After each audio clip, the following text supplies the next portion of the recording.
하나님 말씀은 요한복음 2장 1절로부터 11절까지 말씀을 봉독해 올립니다. 다 같이 일어서시겠습니다. 사흘째 되던 날 갈릴리 가나에 혼례가 있어 예수의 어머니도 거기 계시고 예수와 그 제자들도 혼례의 청함을 받았더니 포도주가 떨어진지라 예수의 어머니가 예수에게 이르되 저들에게 포도주가 없다 하니 예수께서 이르시되 여자여 나와 무슨 상관이 있나이까 내 때가 아직 이르지 아니하였나이다. 그의 어머니가 하인들에게 이르되 너희에게 무슨 말씀을 하시든지 그대로 하라 하니라. 거기에 유대인의 정결 예식을 따라 두세 통들은 돌 항아리 6이 놓였는지라. 예수께서 그들에게 이르시되 항아리에 물을 채우라 하신즉 아귀까지 채우니 이제는 떠서 연회장에게 갖다 주라 하시매 갖다 주었더니 연회장은 물로 된 포도주를 맛보고도 어디서 났는지 알지 못하되 물도 나인들은 알더라. 연회장이 신랑을 불러 말하되 사람마다 먼저 좋은 포도주를 내고 취한 후에 낮은 것을 내거늘 그대는 지금까지 좋은 포도주를 두었도다 하니라. 예수께서 이 표적을 갈릴리 가나에서 행하여 그의 영광을 나타나심에 제자들이 그를 믿으니라. 아멘. 앉으시기 바랍니다. 기도합니다. 고마우신 하나님, 은혜와 사랑을 감사합니다.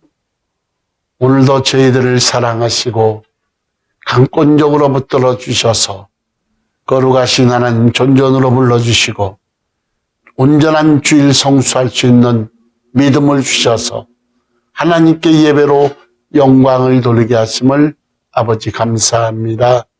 오늘도 변함없이 부족한 종을 이 단에 섰사오니 이 시간도 성령께서 부족한 종을 도구로 사용하여 주옵시고 한량없는 은혜와 은총의 역사가 나타날 수 있도록 아버지께서 주관하여 주옵소서. 함께하여 주실 줄 믿사옵고 예수님의 이름으로 기도하옵나이다. 아멘. 할렐루야. 할렐루야. 현대인들은 기적이란 단어를 쉽게 소화하지 못하고 있습니다. 과학의 문명의 발달이 우리에게 기적이란 단어를 생소하게 만들었는데 사실상 문명의 발달은 역으로 우리 인간에게 해결할 수 없는 많은 문제를 안겨주었습니다. 우리 주변에 도저히 해결하기 어려운 국가 간의 문제, 그리고 환경 문제, 그리고 인종 또 북핵의 문제 등 골칫거리들이 산재해 있는데 우리는 이와 같은 난관 앞에서 인간의 무력함과 한계를 절감하고 있습니다. 지금은 그 어느 때보다도 더 기적을 필요로 하는 시대인데 성령이 우리 마음 가운데 역사하실 때 우리 인간은 비로소 기적을 요청합니다. 그러나 주님의 기적은 우리가 쉽게 생각하는 기적과는 상당히 다릅니다. 오늘 말씀을 통해서 우리 성도 여러분들 은혜가 되시길 주 이름으로 축원합니다. 오늘 기적의 특성을 보면은 예수님께서 베푸신 기적을 세 가지로 요약될 수가 있는데 첫째가 예수님께서는 기적을 위한 기적을 행하지 않으셨다. 예수님께서는 자신을 선전하는데 기적을 이용하지 않았고 마태복음 8장 4절 또 9장 30절을 보면 오히려 기적을 행하시고도 아무에게도 말하지 말라고 당부하셨습니다. 물로 포도주를 만들 때에도 잔치집 주인에게 통보하지 않으셨고 심부름을 한 하인들만 알고 아무도 이 기적을 알지 못했습니다. 요란한 선전 문구와 함께 공연되는 오늘날 눈속임의 마술과 비교할 때 예수님의 기적은 그 근본에서부터 다름을 알 수가 있습니다. 두 번째로 예수님께서는 가장 필요한 상황에서만 기적을 행하셨다. 사람들은 지금도 기적이 일어나느냐고 질문을 합니다. 아니, 기적은 모세 때나 엘리야 때나 기적이 일어나지 오늘날 시대가 어떤데 기적이 일어나느냐 이렇게 반문하는 사람들도 있습니다. 그러나 여러분, 그리스도인들은 이런 질문을 할 필요가 없음을 우리가 알 것입니다. 우리가 전능하신 하나님을 믿는다면, 뭐 한다면 우리가 전능하신 하나님을 믿는다면 기적은 어느 때나 일어날 수 있는 것이기 때문입니다. 예수님께서 마리아에게 포도주가 모자란다는 말을 들었을 때 주님은 이렇게 말씀하셨습니다. 4절에 보면 내 때가 아직 이르지 못하였나이다. 예수님께서 원하시면 언제라도 기적을 일으킬 수가 있습니다. 그러나 그분은 하나님의 뜻에 따라서 가장 필요한 때 기적을 행하시기를 원하셨는데 예수님께서는 기적이 없어서는 안 될 가장 필요한 순간에만 기적을 행하셨다는 겁니다.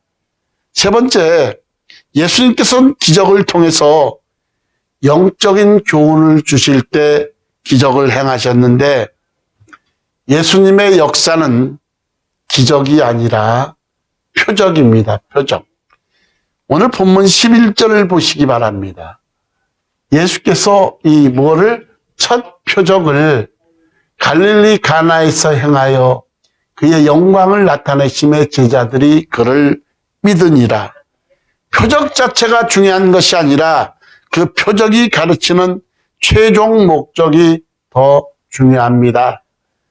특별히 요한복음에 기록된 그 기적들은 표적들인데 그러므로 기적을 통해 우리에게 전달하시고자 하는 주님의 교훈이 더 중요하다는 사실입니다. 요한복음 20장 20절, 30절, 31절을 보시기 바랍니다. 예수께서 제자들 앞에서 이 책에 기록되지 아니한 다른 표적도 뭐했으나 많이 행하셨으나 오직 이것을 기록함은 너희로 무엇이 예수께서 하나님의 아들 그리스도이심을 믿게 하려 하며 또 너희로 믿고 그 이름을 힘입어 생명을 얻게 하려 함이니라. 이 말씀에서 사도 요한은 표적의 목적을 두 가지로 말하고 있습니다. 첫째가 예수님께서 하나님의 아들 그리스도이심을 우리가 알게 하는 목적이요. 두 번째는 바로 예수 그리스도께서 우리가 믿고 그 이름을 힘입어 생명을 얻게 하기 위해서 우리에게 믿게 하셨다는 겁니다. 우리가 몇 주 전 설교에도 말씀을 드렸는데 우리가 무엇을 근거로 우리가 영생을 얻는다 그랬죠? 생각나십니까, 여러분? 몇 주 전에 설교했는데 요한복음 5장 24절에 보면 내 말을 듣고 나 보내신 이를 믿는 자. 뭐라고요? 내 말이 누굽니까? 예수 그리스도의 말을 듣고 예수 그리스도를 보내신 하나님을 믿는 자, 영생을 얻었고 심판에 이르지 아니하리라 그랬습니다. 여러분, 복음서에서 찾아볼 수 있는 표적의 대부분은 육체와 관련된 것들인데 병든 자를 고친다든지 배고픈 군중을 먹인다든지 하는 식입니다. 그런데 여기서 강조해야 될 것은 육체의 필요를 채워주는 문제를 해결해 주시는 예수님께서 그보다 더 중요한 인간의 영적인 필요도 해결해 주시는 분이라는 겁니다. 그래서 이 점이 표적을 행하시는 목적이기도 한데 예를 들면 요한복음 4장에 나오는 예수님과 사마리아 여인의 대화는 물을 소재로 하고 있습니다. 요한복음 4장 14절에 보면은 내가 주는 물을 마시는 자는 뭐하니? 영원히 목마르지 아니하리니 내가 주는 물은 그 속에서 영생하도록 솟아나는 샘물이 되리라 그랬습니다. 여러분, 오늘 주님이 이 대화의 결론은 내가 주는 물을 마시는 자는 영원히 목마르지 아니하리니 내가 주는 물은 그 속에서 영생하도록 솟아나는 샘물이 되리라. 그리고 이 여인에게 저차원적인 삶에서 예배를 드리는 고차원적인 삶으로 주님이 인도해 주십니다. 또 요한복음 6장 35절에 보면은 예수께서 이르시되 나는 생명의 떡이요 내게 오는 자는 결코 줄이지 아니할 터이요 나를 믿는 자는 영원히 목마르지 아니하리라고 말씀하셨는데 오병이어의 기적도 예수님께서 배고픈 군중을 먹이신 것이 초점이 아니라 나는 생명의 떡이니 내게 오는 자는 결코 줄이지 아니할 터이요 나를 믿는 자는 뭐하리라 영원히 목마르지 아니하리라. 이런 말씀의 표적의 핵심이 담겨져 있습니다. 예수님께서는 인류의 근본 문제를 영생과 영적인 문제를 해결하기 위해서 이 땅에 오셨고 표적에 담긴 메시지들은 인류를 구원한 열쇠를 제시하고 있다는 것이 대단히 중요합니다. 기적의 특성 두 번째 기적의 분석입니다. 어느 신학자가 복음서에 나타난 주님의 기적을 세 가지 질문을 통해서 이해하도록 제안했는데 이 세 가지 질문을 오늘 본문 예수님께서 가나에서 베푸신 기적에 적용해 봅니다. 첫 번째로 예수님은 어떤 분이십니까? 여러분, 예수님은 어떤 분이십니까? 예수님은 창조주 하나님이십니다.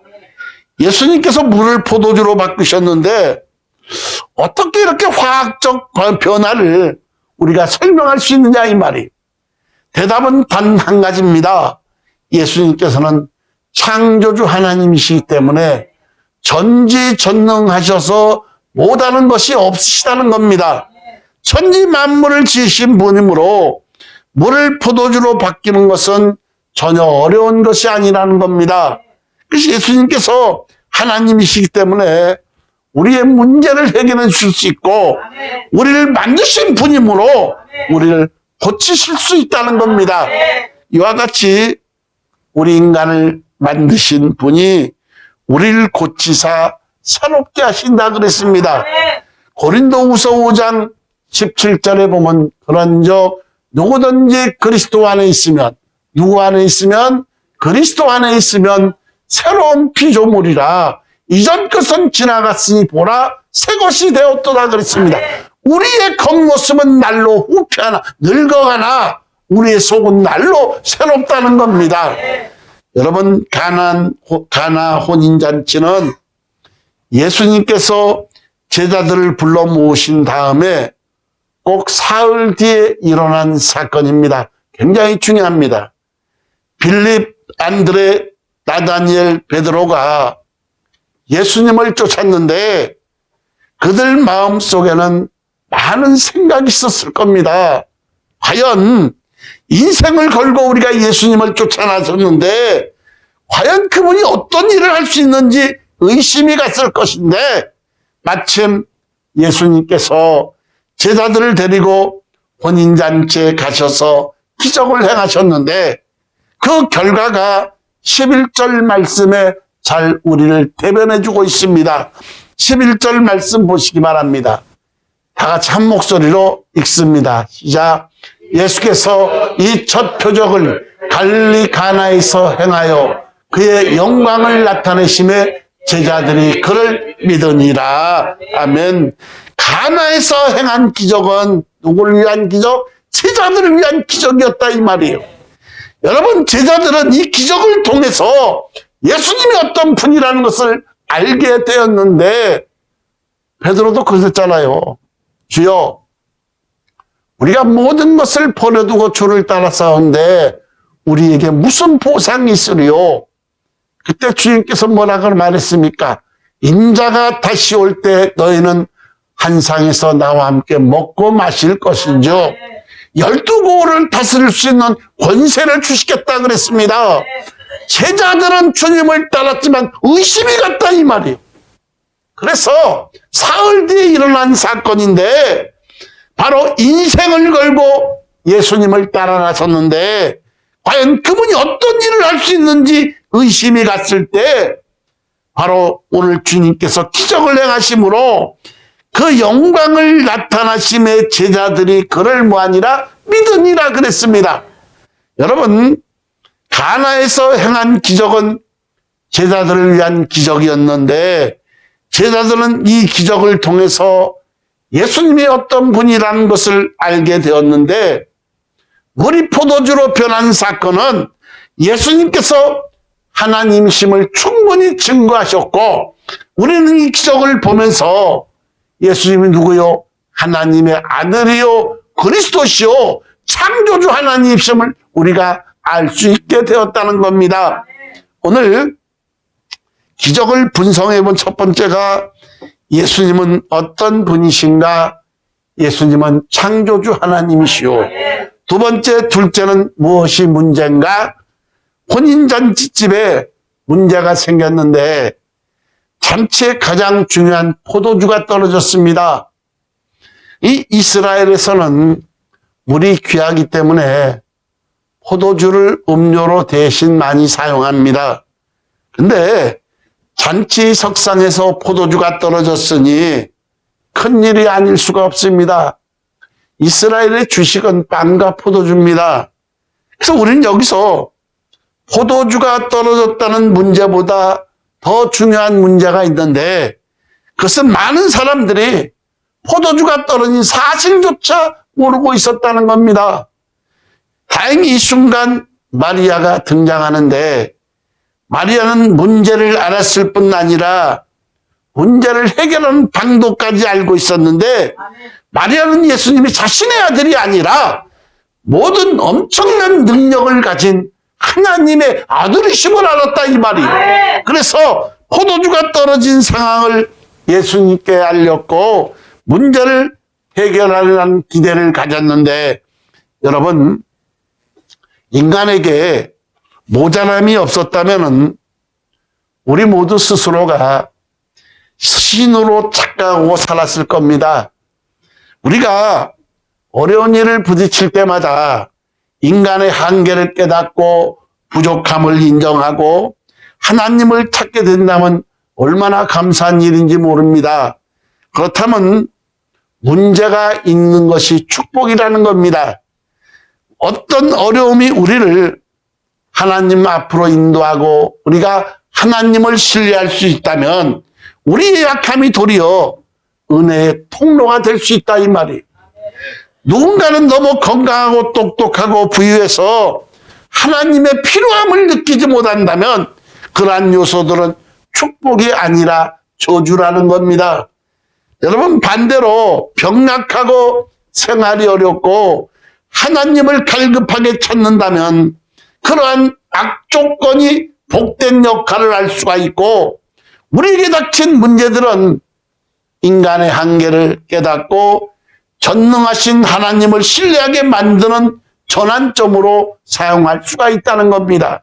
세 번째, 문제 해결을 위해서 무엇을 해야 되느냐? 첫 번째, 예수님은 어떤 분이십니까? 창조주 하나님이십니다. 두 번째, 무엇이 문제냐? 포도주가 떨어졌다. 세 번째, 문제 해결을 위해서 무엇을 해야 되느냐?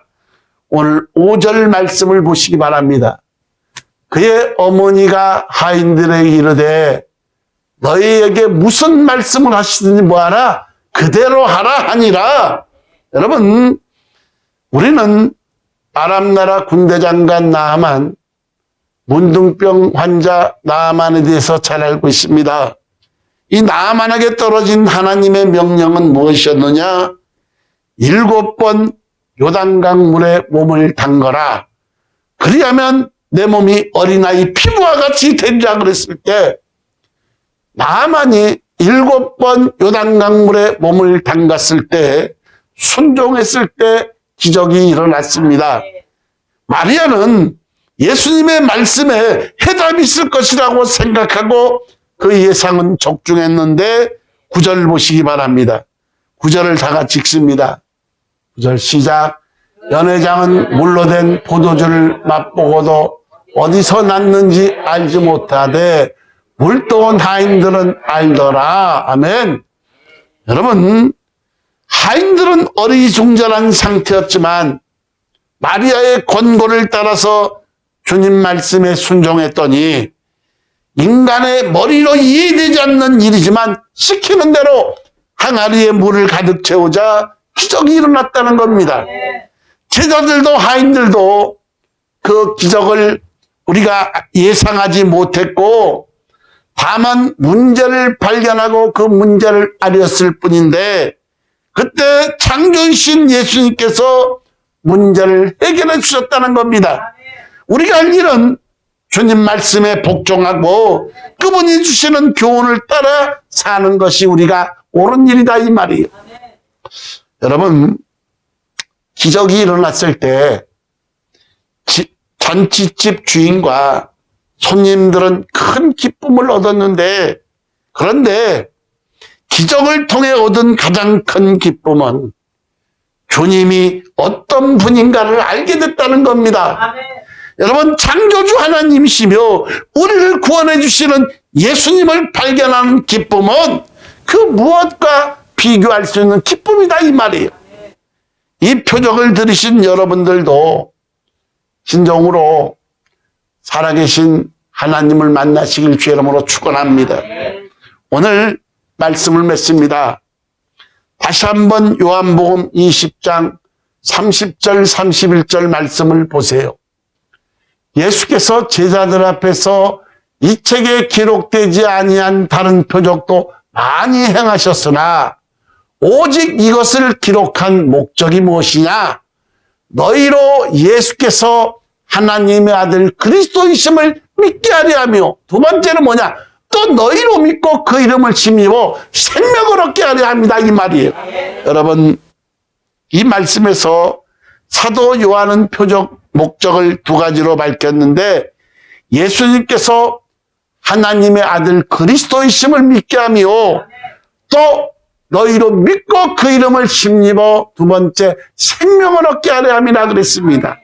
말씀을 맺습니다. 아까 조금 전 얘기했습니다. 우리가 무엇을 근거로 영생을 얻는다 그랬죠? 무엇을 금방 얘기했는데 무엇을 근거로 영생을 얻는다고 여러분? 내 말을 듣고 또 나 보내신 이를 믿는 자 영생을 얻었고 뭐하고? 내 말은 누구예요? 예수 그리스도의 말을 듣고 예수 그리스도를 보내신 하나님을 믿는 자는 영생을 얻었고 심판에 이르지 아니하리라 그랬습니다. 말씀을 맺습니다. 오늘 우리가 예수 그리스도를 믿는 목적은 무엇입니까? 영생을 얻기 위해서가 아니에요. 그냥 믿는 것이 아닙니다, 여러분. 우리는 이미 영생을 소유한 자다 이 말이에요. 그래서 우리 성원교회 여러분들은 길이요 진리요 생명 되시며 만왕의 왕 되시며 만유의 주가 되시는 하나님의 아들 예수 그리스도를 바로 믿고 영원한 생명을 얻으시기를 주의 이름으로 축원합니다. 오직 예수 그리스도의 이름에는 구원의 이름을 주신 적이 없고 길이요 진리요 생명 되시며 만왕의 왕 되시며 만유의 주가 되시고 하나님의 아들 되시고 우리의 구주가 되시는 주님만이 우리가 믿는 것이 살 길이다 이 말이에요. 기도합니다. 고마우신 아버지, 부족하고 연약한 우리들을 하나님의 강권적인 역사로 수많은 사람 가운데 택하시고 예정하시고 하나님을 믿게 하시고 예수 그리스도를 영접해서 죄사함 받게 하시고 하나님의 자녀가 되게 하시고 성령을 보내주셔서 끝까지 신앙 여정에 우리를 책임져 주시는 예수 그리스도께 감사 영광을 돌립니다. 우리 성은교 모든 권속들은 주 앞에 서는 그날까지 믿음을 파수할 수 있도록 은혜를 주시고 한 점 흠없이 보존될 수 있도록 도와주셔서 오직 하나님께 영광을 돌릴 수 있도록 크신 은혜와 은총을 허락하옵소서. 오늘도 부족한 종을 도구로 사용하여 주셔서 아버지 감사합니다. 하나님 홀로 영광 받으시옵소서. 예수님의 이름으로 기도하옵나이다. 아멘.